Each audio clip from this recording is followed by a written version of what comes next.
ಬೆಳಗಾವಿಯಲ್ಲಿ ನಡೆಯುತ್ತಿರುವ ಚಳಿಗಾಲದ ಅಧಿವೇಶನದ ಸಂದರ್ಭದಲ್ಲಿ ಅಂಕೋಲಾದ ಕೇಣಿ ವಾಣಿಜ್ಯ ಬಂದರು ಯೋಜನೆಯಿಂದ ಸ್ಥಳೀಯ ಜೀವನದ ಮೇಲೆ ಆಗುತ್ತಿರುವ ಸಮಸ್ಯೆಗಳ ಕುರಿತಂತೆ ವಾಣಿಜ್ಯ ಬಂದರು ವಿರೋಧಿ ಹೋರಾಟ ಸಮಿತಿಯು ಮುಖ್ಯಮಂತ್ರಿಗಳನ್ನ ಭೇಟಿ ಮಾಡಿ ಮನವರಿಕೆ ಮಾಡಿಕೊಡುವ ಪ್ರಯತ್ನ ನಡೆಸಿದೆ. ರಾಜ್ಯ ರೈತ ಸಂಘದ ನೇತೃತ್ವದಲ್ಲಿ ನಡೆಯುತ್ತಿರುವ ಪ್ರತಿಭಟನೆಯಲ್ಲಿ ಪಾಲ್ಗೊಂಡ ಕೇಣಿ ವಾಣಿಜ್ಯ ಬಂದರು ಯೋಜನೆ ವಿರೋಧಿ ಹೋರಾಟ ಸಮಿತಿ ಉತ್ತರ ಕನ್ನಡ ಉಳಿಸಿ ಸಂಘಟನೆಗಳ ಪ್ರಮುಖರು, ಮೀನುಗಾರರು, ರೈತರು ಕೇಣಿ ವಾಣಿಜ್ಯ ಬಂದರು ಯೋಜನೆಯನ್ನು ಕೈಬಿಡುವಂತೆ ಒತ್ತಾಯಿಸಿದರು. ರೈತ ಸಂಘದ ಮುಖಂಡರೊಂದಿಗೆ ಮುಖ್ಯಮಂತ್ರಿ ಸಿದ್ದರಾಮಯ್ಯ ಅವರಿಗೆ ಭೇಟಿ ಮಾಡಿದ ಪ್ರತಿಭಟನಾಕಾರರು ಕೇಣಿ ವಾಣಿಜ್ಯ ಬಂದರು ಯೋಜನೆಯನ್ನು ಕೈಬಿಡುವಂತೆ ಮನವಿ ಮೂಲಕ ಆಗ್ರಹಿಸಿದರು. ಸೀಬರ್ಡ್ ಯೋಜನಾ ನಿರಾಶ್ರಿತರಿಗೆ ಯಾವುದೇ ರೀತಿಯ ತೊಂದರೆ ಆಗದಂತೆ ನೋಡಿಕೊಳ್ಳುವ ಭರವಸೆಯನ್ನ ಅಂದಿನ ಪ್ರಧಾನಿ ದಿವಂಗತ ರಾಜೀವ್ ಗಾಂಧಿ ಅವರು ನೀಡಿದ್ದು, ಇದೀಗ ನೌಕಾನೆಲೆ ನಿರಾಶ್ರಿತರಾದ ಮೀನುಗಾರರು ಮತ್ತು ಕೃಷಿಕರು ಪ್ರತಿದಿನ ಕಣ್ಣೀರು ಸುರಿಸುವಂತಾಗಿದೆ.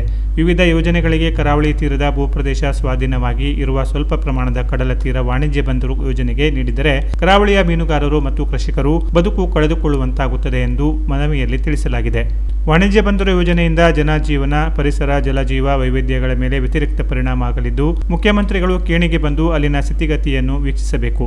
ಒಂದು ವೇಳೆ ಯೋಜನೆಯನ್ನು ಕಾರ್ಯಗತಗೊಳಿಸುವುದೇ ಆದರೆ ಸ್ಥಳೀಯ ಜನರಿಗೆ ದಯಾಮರಣ ನೀಡುವಂತೆ ಮನವಿ ಮೂಲಕ ಆಗ್ರಹಿಸಿದರು. ಬಡವರ, ದೀನ ಫಲಿತರ ಪರ ಇರುವ ಮುಖ್ಯಮಂತ್ರಿಗಳು ಖುದ್ದು ಯೋಜನಾ ಪ್ರದೇಶಕ್ಕೆ ಭೇಟಿ ನೀಡಿ ಇಲ್ಲಿನ ಸುಂದರ ಪರಿಸರ, ಜನಜೀವನ ಉಳಿಸಿಕೊಡುವಂತೆ ವಿನಂತಿಸಲಾಗಿದೆ ಎಂದು ಹೋರಾಟಗಾರರ ಪ್ರಮುಖರು ತಿಳಿಸಿದ್ದಾರೆ.